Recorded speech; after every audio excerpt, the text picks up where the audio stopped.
Hello friends, welcome to Amit Sharma's academy. NCERT की series में class 7 का ज्योग्राफी वाला पार्ट है ये। और इसमें भी आपका ईवीएस वाला पार्ट ज़्यादा है। हमारा पर्यावरण टोटल आपके 10 चैप्टर्स हैं, उन सभी को एक एक करके देखेंगे। और ये आपका बीपीएससी टीआरई 3.0 जो हुआ था उसमें भी कितना इसके क्वेश्चंस आए थे, मैंने एनालिसिस किया हुआ है। और बीपीएससी आपके जो होने वाला है टीआरई 4.0 उसके लिए काफ़ी बेनिफिट होने वाला है। ये मैं आपको दिखा दे रहा हूँ, इसका प्रूफ जो क्वेश्चंस आए हुए थे। और इससे पहले मैं आपको दिखा दे रहा हूँ और फिर स्टार्ट करते हैं इसका चैप्टर। तो ये देखिए आपका ये क्लास 7 का ही है, एनसीईआरटी 7 क्लास। और ये 3rd चैप्टर से आया हुआ है क्वेश्चन, ये आपका बीपीएससी टीआरई में पूछा गया था। नेक्स्ट देखिए आपको दिखाते हैं। इसमें देखिए ये आपका वायु से पूछा गया था, क्लास 7 का ही एनसीईआरटी का है। ठीक है, मैं ये क्वेश्चंस दिखा रहा हूँ केवल, और इसका जो एनालिसिस है फुल मैंने एनालिसिस किया हुआ है। आप चैनल पे विजिट कीजिएगा, पूरी प्लेलिस्ट मिल जाएगी। नेक्स्ट देखिए ये आपका वायु में ऑक्सीजन के परसेंटेज कितना होता है, 21%। नेक्स्ट आपका देखिए वायु से ही एक और क्वेश्चन आया था, वायुमंडल की किस परत में हवाई जहाज उड़ता है, तो ये समता मंडल में। नेक्स्ट देखिए जो भी क्वेश्चन है ये मैंने आपके स्क्रीनशॉट खींचे हुए हैं और विथ प्रूफ के साथ में। ये पर्यावरण के लिए किससे खतरा है, ये आपका एनसीईआरटी क्लास 7 पर्यावरण फर्स्ट जो चैप्टर है जो मैं अभी ये कराने वाला आपको। तो ये जनसंख्या वृद्धि से, तो देखिए आपका यहाँ पे लिया एमसीक्यूज के रूप में दिया गया है। ये आपका सहारा किस प्रकार का जो रेगिस्तान है, ये आपका देखिए एमसीक्यूज में भी दिया गया है। और आपका चैप्टर के पहले ही हेडिंग भी दिया गया है, इसमें गर्म रेगिस्तान है सहारा। ये आपका क्लास 7 का ही है, रेगिस्तान में जीवन। और ये आपका देखिए एनसीईआरटी क्लास 7 का है। प्रूफ भी दिखा दीजिए कि आपको एनसीईआरटी क्यों पढ़नी चाहिए और ये टीआरई 4 के लिए कितना इम्पोर्टेंट है। और जो भी एग्जाम हुए मैंने सभी के आपके जो भी क्वेश्चंस हो सकते थे मैंने एनालिसिस किए हुए हैं, आप देख सकते हैं प्लेलिस्ट में। बाकी जो भी इंक्लूड नहीं हुए आप वहां से देख सकते हैं। चलिए स्टार्ट करते हैं। पहला चैप्टर एक पर्यावरण का। देखिए इस चैप्टर में कुछ ज्यादा है नहीं, बाकी इसका केवल इंट्रोडक्शन है पर्यावरण का, ईवीएस वाला। तो देखिए यहाँ पे कुछ यहाँ पे कहानियां वगैरह दी गई हैं, इसमें बच्चों के बारे में जो कहानियां दी गई हैं, पर्यावरण क्या होता है। ठीक है, तो पर्यावरण होता है परिधन आवरण। ठीक है, पर्यावरण होता है, इसका आपने पढ़ा भी होगा। होता है परि मीन्स होता है चारों ओर, आवरण मीन्स जो हमें ढके हुए। तो इसका पर्यावरण का ये सीधा अर्थ होता है। देख सकिए ये आपको थोड़ी सी कहानी दी गई है, इसे इतना इम्पोर्टेंट नहीं है, बाकी आप देख सकते हैं। जैसे हमारी जो आसपास की चीजें जैसे पर्वत, नदियां, पेड़, प्राणी जो भी हैं, आपके सड़क, कार, कपड़े, ये आपके मानव निर्मित है। ये सभी पर्यावरण के अंतर्गत आते हैं।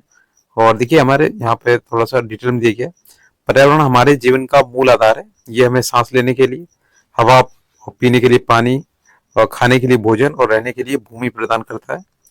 मानव इस प्रकृति पर्यावरण में कैसे परिवर्तन करता है, देखिए इसमें आपका जो मानवीय कारक होते हैं।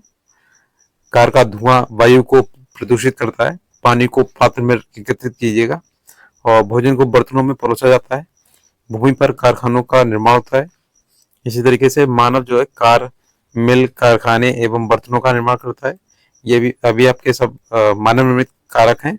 इस प्रकार से मानव जो है प्रकृति पर्यावरण में परिवर्तन करता रहता है। जैसे कि इसमें आपका जो अगला पैराग्राफ होगा, देखिए इसमें देखिए पर्यावरण के घटक दिखाया गया है इसमें। तो मोस्ट इंपॉर्टेंट है, आपके पूछे जाते हैं इसमें जो 2 तरीके के होते हैं आपके घटक। देखिए प्राकृतिक घटक, एक मानव निर्मित। जो मानव निर्मित है ये आपका जैसे इमारतें होगी, पार्क हो गया, पुल हो गया, सड़क हो गया, उद्योग, स्मारक, जो भी आपकी नॉन लिविंग थिंग्स है यानी कि निर्जीव वस्तुएं हैं, वो सभी मानव निर्मित है। बाकी जो सजीव वस्तुएं वो प्राकृतिक द्वारा निर्मित है, जैसे जल हो गया, जलमंडल, वायुमंडल, स्थल मंडल और जैव मंडल। अब इन चारों में से आप ये ध्यान रखिएगा, जो जल, वायु, स्थल है, इन सभी को जो सम्मिलित रूप है उसे जैव मंडल कहा जाता है, जिसे सजीव मंडल बोलते हैं। तो ये आपका कई बार पूछा गया है, सजीव मंडल या जैव मंडल कैसे कहते हैं, जो तीनों मंडलों को मिला के बना हुआ है, जलमंडल, वायुमंडल और स्थल मंडल। यहाँ पे देखिए आपका मानव जो है, मानव निर्मित जैसे वस्तुएं तो हो गई हैं, इसमें मानव कौन से हो गए, जैसे एक व्यक्ति हो गया, फिर परिवार, एक समुदाय हो गया, एक धर्म के नाम पे हो गया, एक शैक्षिक, एक आर्थिक, एक राजनीतिक स्थिति।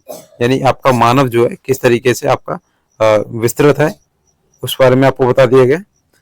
नेक्स्ट देखिए यहाँ पे लिखा हुआ है,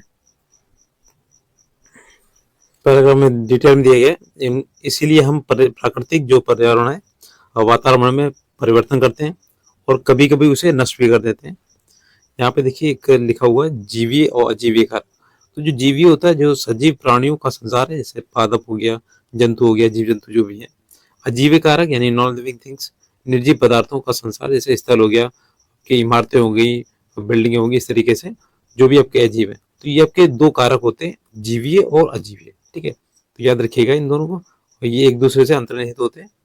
नेक्स्ट देखिए यहाँ पे पैराग्राफ में लिखा हुआ है, मैं थोड़ा जूम कर देता हूँ कि ऊपर के वार्तालाप से आप समझ गए होंगे कि किसी भी जीवित प्राणी के चारों ओर पाए जाने वाले लोग, स्थान, वस्तुएं एवं प्रकृति को पर्यावरण कहते हैं। तो इसी का मैंने बताया था, साफ अर्थ होता है परिधन आवरण। ठीक है, परि में होता आपके चारों ओर का, आवरण में होता ढके हुए। तो ये आपका सीटेट में काफी पूछा जाता है। ये प्राकृतिक एवं मानव निर्मित परिघटनाओं का मिश्रण होता है। प्राकृतिक पर्यावरण में पृथ्वी पर पाई जाने वाली जीवीय और अजीवीय दोनों परिस्थितियां सम्मिलित होती हैं। तो आपका प्राकृतिक पर्यावरण होता है, इसमें जीवित भी होता है, अजीवीय भी होता है। ठीक है, और आपका मानव निर्मित में आपके जो नॉन लिविंग थिंग्स है जो भी है वो मानव निर्मित में आती है। नेक्स्ट देखिए अगला जो पैराग्राफ है यहाँ पे दिखा है, जबकि जो आपका मानवीय पर्यावरण है, मानव की परस्पर क्रियाएं, उनकी गतिविधियों एवं उनके द्वारा बनाई गई रचनाएं सम्मिलित होती हैं। यानी मानव निर्मित पर्यावरण में आपके इसकी क्रियाएं होती हैं, गतिविधियां होती हैं, उनके द्वारा बनाई गई जो भी संरचनाएं हैं, ढांचे हैं, जो आपके नॉन लिविंग थिंग्स हैं, वो सभी आपके मानवीय पर्यावरण में आते हैं। और आपका प्राकृतिक पर्यावरण में मैंने बता दिया आपके 3 मंडल होते हैं, और एक चौथा जो मंडल होता है वो उन सभी का योग होता है। ठीक है, जैव मंडल। अगला देखिए यहाँ पे लिखा हुआ प्राकृतिक पर्यावरण।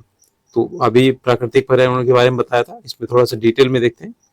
देखिए भूमि, जल, वायु, पेड़ पौधे एवं जीव जंतु मिलकर प्राकृतिक पर्यावरण बनाते हैं। स्थल मंडल, जल मंडल, वायुमंडल एवं जैव मंडल। देखिए ये तीनों मंडल आपके दिए गए, इसी से आपका जो जुड़ा हुआ है आपका जैव मंडल है, आप पहले से ही परिचित होंगे। ठीक है, नेक्स्ट देखिए, आइए हम अब इसके संबंध में कुछ और तथ्यों की जानकारी प्राप्त करते हैं। तो देखिए ये एनसीईआरटी का एक एक शब्द इसका जो इम्पोर्टेंट है, कहीं से भी क्वेश्चन पूछ सकता है। मैं बनाने को तो इसमें केवल जो इम्पोर्टेंट चीजें हैं वही केवल बना दूं, लेकिन जो आपका एनसीईआरटी सीरीज का जो मैंने स्टार्ट किया था, तो हर एक चैप्टर को डिटेल से देखेंगे और एक भी इसका पॉइंट छूटेगा नहीं। देखिए पृथ्वी की जो ठोस प्रॉपर्टी है, जो आपका पृथ्वी के ऊपर का जो भाग होता है प्रॉपर्टी या कठोर ऊपरी परत को स्थलमंडल कहते हैं। ठीक है, जिसमें हम लोग रहते हैं वो आपका स्थलमंडल कहलाता है। और इसमें अभी आप आगे आएगा तो उसमें देखेंगे पृथ्वी के जो भाग होते हैं, स्थलमंडल होता है, क्रूड और आपका होता है मेटल होता है। ठीक है, इस तरीके से ये चट्टानों एवं खनिजों से बना होता है एवं मिट्टी की पतली परत से ढका होता है। ये पहाड़, पठार, मैदान, घाटी आदि जैव आदि जो भी है आपकी जैसी विभिन्न स्थलाकृतियों वाला विषम धरातल होता है। ठीक है, तो विषम इसलिए होता है कि कहीं पे आपका पहाड़ होगा, कहीं पठार हो गया, मैदान हो गया, घाटी हो गया, तो ऊपर नीचे ये उबड़ खाबड़ तरीके का होता है, तो ये विषम धरातल होता है। और ये स्थलाकृतियां जो होती हैं महाद्वीपों के अलावा महासागर की सतह पर भी पाई जाती हैं। ठीक है, तो महासागर में आप देख सकते हैं तो बीच में जो टापू वगैरह होते हैं, तो इस तरीके से आपके महाद्वीप जो आपके साथ हैं उनके अलावा भी आपके महासागरों में भी ये आपकी स्थलाकृतियां पाई जाती हैं, और इसी से आपका स्थलमंडल कहा जाता है। नेक्स्ट है कि स्थलमंडल वह क्षेत्र है जो हमें वन, कृषि एवं मानव बस्तियों के लिए भूमि, पशुओं को चरने के लिए घास स्थल प्रदान करता है। ये खनिज संपदा का भी एक स्रोत है। ठीक है, तो आपका देखिए स्थलमंडल में क्या होता है, आपके वन होते हैं, कृषि होता है, मानव बस्तियां होती हैं, इनके लिए भूमि और पशुओं के चरने के लिए घास स्थल होते हैं। तो ये आपके सभी जो है स्थलमंडल के ही भाग है। और इसमें स्थलमंडल में आपकी जो मोस्ट इम्पोर्टेंट है ये खनिज संपदा, जो आपका कोयला आता है, तेल आता है, जो भी है आपका सब इसी से निकलता है, जिससे हमें जो आपके निर्जीव वस्तु है उन्हें चलाने में ऊर्जा की आवश्यकता होती है। जैसे कि आपका ये वायुमंडल दिए गए, ये जलमंडल और एक स्थलमंडल, इन तीनों को सम्मिलित करके आप बनाया जाता है जैवमंडल। ठीक है, तो याद रखिएगा, काफी पूछा जाता है, इसी डेट में पूछा जाता है। नेक्स्ट देखिए आपका यहाँ पे लिखा हुआ है, जल के क्षेत्र को क्या बोलते हैं, जलमंडल कहते हैं। यह जल के विभिन्न स्रोतों जैसे नदी हो गया, झील हो गया, समुद्र, महासागर आदि विभिन्न जलाशयों से मिलकर बना होता है। ये सभी प्राणियों के लिए आवश्यक है। तो जल जो है आपका जीवन है। इसमें आपके देखो नदी आ गया, झील आ गया, समुद्र, महासागर जो भी है आपके 5 या 7। ठीक है। नेक्स्ट देखिए, पृथ्वी के चारों ओर फैली वायु की पतली परत को क्या बोलते हैं? वायुमंडल बोलते हैं। ठीक है। तो आपके जो पृथ्वी की चारों ओर है इसे वायुमंडल बोलते हैं। और वायुमंडल को भी आपके 3-5 भागों में बांटा गया है। क्षोभमंडल हो गया, समताप हो गया, इस तरीके से। और आपका जो सबसे निचली परत जो होती है क्षोभमंडल होती है, उसे स्ट्रेटोस्फीयर बोलते हैं। और उसमें एक क्वेश्चन अभी आया था टीआरई में, मैंने आपको दिखाया था। वो चलिए आपका जो वायु वाला चैप्टर आएगा उसमें बताएंगे। देखिए, पृथ्वी का जो गुरुत्वाकर्षण बल है अपने चारों ओर के वायुमंडल को थामे रहता है। ठीक है। और यह सूर्य की झुलसाने वाली जो गर्मी होती है एवं हानिकारक किरणों से हमारी रक्षा करता है। तो जो आपकी परावर्तनीय किरणें होती है, अल्ट्रावायलेट किरणों को, या आपकी ओजोन लेयर जो होती है वो रोकती है। तो देखा हो आप, ये आपने कई बार सुना होगा, तो जो ओजोन लेयर है वो काफी पतली होती जा रही है, जिससे ये कैंसर का ये खतरा होता है। तो ये आपकी जो हानिकारक जो आपकी आती है यूवी रेज, अल्ट्रावायलेट किरणें, ये आपकी ओजोन लेयर जो होती है वो से रोकती है। और जो अभी क्वेश्चन पूछा जाता है O3 ओजोन लेयर होती है वो कहाँ पे होती है? तो आपके समताप मंडल में स्थित होती है। नेक्स्ट देखिए, जो भी मुझे बताने लायक होगा वो आपको बता देंगे। देखिए, ये बॉक्स में दिए गए इन्हें इनको भी पढ़ना बहुत जरूरी है, क्योंकि इससे क्वेश्चन डायरेक्ट पूछे जाते हैं। देखिए, मोस्ट इंपॉर्टेंट है पर्यावरण यानी एनवायरमेंट। ठीक है। तो ये इंग्लिश का एनवायरनमेंट से शब्द बना है। और इसकी जो उत्पत्ति हुई थी फ्रेंच भाषा के एनवायरेनेर या एनवायरोनेर, ठीक है, जो भी हो आप पढ़ लीजिएगा, एनवायरोनेर या एनवायरोनेर से हुई है, जिसका अर्थ होता है पड़ोस। ठीक है। और एक पर्यावरण जो होता है वो मैंने आपको बताया था, परिधान आवरण वाला, जो हिंदी में संधि विच्छेद करते हैं। देखिए, यहाँ पे लिखा हुआ कुछ करके सीखे, तो ये आपका करके सीखने वाली चीजें हैं। देखिए नेक्स्ट, देखिए कई प्रकार की जो गैस होते हैं, धूलकण एवं जलवाष्प उपस्थित रहते हैं। वायुमंडल में परिवर्तन होने से मौसम एवं जलवायु में परिवर्तन होता है। पादप एवं जीव जंतु मिलकर जैव मंडल या सजीव संसार का निर्माण करते हैं। ये पृथ्वी का वह संकीर्ण क्षेत्र होता है जहाँ स्थल, जल, वायु मिलकर जीवन को संभव बनाते हैं। तो ये आपका देखिए जैव मंडल होता है, इन तीनों से मिलकर बना होता है। आपका जल भी होगा, थल भी होगा, और ये आपका वायु वाला, तो तीनों को जो मिला के बनता है वो आपका जैव मंडल होता है। नेक्स्ट देखिए, परितंत्र क्या होता है? तो जो इकोसिस्टम होता है, ये इससे काफी क्वेश्चन आते हैं एनवायरनमेंट में, और खासकर आपके पीआरटी से। तो ये आपकी क्लास 7 की बुक इसीलिए इंपॉर्टेंट है। मैंने आपको क्वेश्चंस भी दिखाए थे, 5 से 6 क्वेश्चन इसी बुक से आए हुए हैं। और जैसे जैसे आप क्लासेस बढ़ते जाएंगे उसकी जो क्वेश्चंस की संख्या वो बढ़ती चली जाएगी। देखिए, यहाँ पे लिखा हुआ है, रवि की कक्षा के एक एनसीसी कैंप में, जो आपका नेशनल कैडेट कोड होता है, में जेसी ने आश्चर्य से कहा कि कितनी मूसलाधार वर्षा हो रही है, इससे मुझे अपना केरल याद आ गया। यानी कि आपकी जो सबसे ज्यादा बरसात दिखेगी यहाँ पे केरल में। वैसे आपका जो मानसीराम है वहां पे सबसे ज्यादा वर्षा होती है। तुम सबको अगर देखना चाहिए कैसे हरे भरे खेतों एवं नारियल के बगानों में लगातार बारिश होती रहती है। तभी जैसलमेर के रहने वाले हीरा ने आश्चर्य से कहा, हमारे यहाँ वर्षा होती ही नहीं, हमें तो दूर दूर तक केवल कीकर एवं रेत की नजर आती है, लेकिन वहाँ ऊँट भी मिलते हैं। तो ये जैसलमेर का उन्होंने बताया, ये परितंत्र जो होता है काफी सालों की जो वो होता है परितंत्र इकोसिस्टम बनता है। तो यहाँ पे आपका देखिए जैसलमेर का अलग है और केरल का अलग है। ठीक है। तो ये होता है परितंत्र। नेक्स्ट देखिए, यहाँ पे दिखाया गया आपको, देखिए यहाँ पे परितंत्र जो होता है वह तंत्र जिसमें समस्त जीवधारी आपस में एक दूसरे के साथ तथा पर्यावरण के उन भौतिक एवं रासायनिक कारणों के साथ जो कारक होते हैं उनके साथ परस्पर क्रिया करके जिसमें वे निवास करते हैं, ये सब ऊर्जा और पदार्थ के स्थानांतरण द्वारा संबद्ध है। तो आपका पर्यावरण जो आपका एनवायरनमेंट होता है, इसी में आपका आता है इकोसिस्टम। ठीक है, परितंत्र। इसमें आपके देखिए पर्यावरण के भौतिक एवं रासायनिक कारक होते हैं, परस्पर क्रिया करके एक साथ रहते हैं, तो ये आपका होता है इकोसिस्टम। नेक्स्ट देखिए, यहाँ पे आपका करके सीखने के लिए दिए गए। अगला देखिए यहाँ पे, ये देखिए आपका एक एक ताल का परितंत्र बनाया गया। और आपने परितंत्र में सुना होगा एक खाद्य श्रृंखला होती है, तो उसके बारे में भी बात करेंगे। और क्वेश्चन उससे काफी पूछे जाते हैं, खाद्य श्रृंखला में सर्वोच्च कौन है और मध्यम वाला कौन है, ठीक है, उत्पादक कौन होते हैं, इस तरीके से क्वेश्चंस बनते हैं उसमें।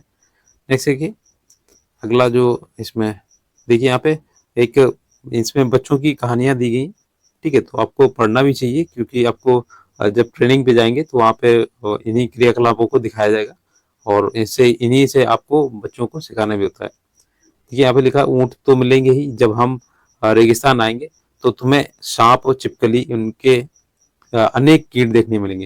यानी सांप भी होती है यहाँ पे, और छिपकली होती है, कोमोडो ड्रैगन कहते हैं इसे, ठीक है। इस तरीके से यहाँ पे आपके रेगिस्तान में पाए जाते हैं। और देखिए यहाँ पे विभिन्न स्थानों पर पाए जाने वाले जो जीव जंतु होते हैं, वनस्पति एवं लोगों के रहन सहन के तरीके इतने भिन्न क्यों होते हैं, तो आप समझ गए होंगे, ये आपके इकोसिस्टम की वजह से होता है। देखिए यहाँ लिखा होगा, सभी पेड़ पौधे, जीव जंतु एवं मानव अपने आसपास के पर्यावरण पर आश्रित होते हैं। प्रायः वे एक दूसरे पर भी आश्रित होते हैं। जीवधारियों का आपसी एवं अपने आसपास के पर्यावरण के बीच जो संबंध होता है, उसे ही क्या बोलते हैं, परितंत्र का निर्माण करता है। अधिक वर्षा वाले वन, जैसे घास स्थल हो गया, रेगिस्तान हो गया, पर्वत, झील, नदी, महासागर एवं छोटे से ताल का भी एक परितंत्र हो सकता है। तो ये परितंत्र है आपका, किसी का भी बन सकता है। और जो आपकी खाद्य श्रृंखला होती है, जो उनकी चैन बनती है, उसी से आपका एक परितंत्र का निर्माण होता है।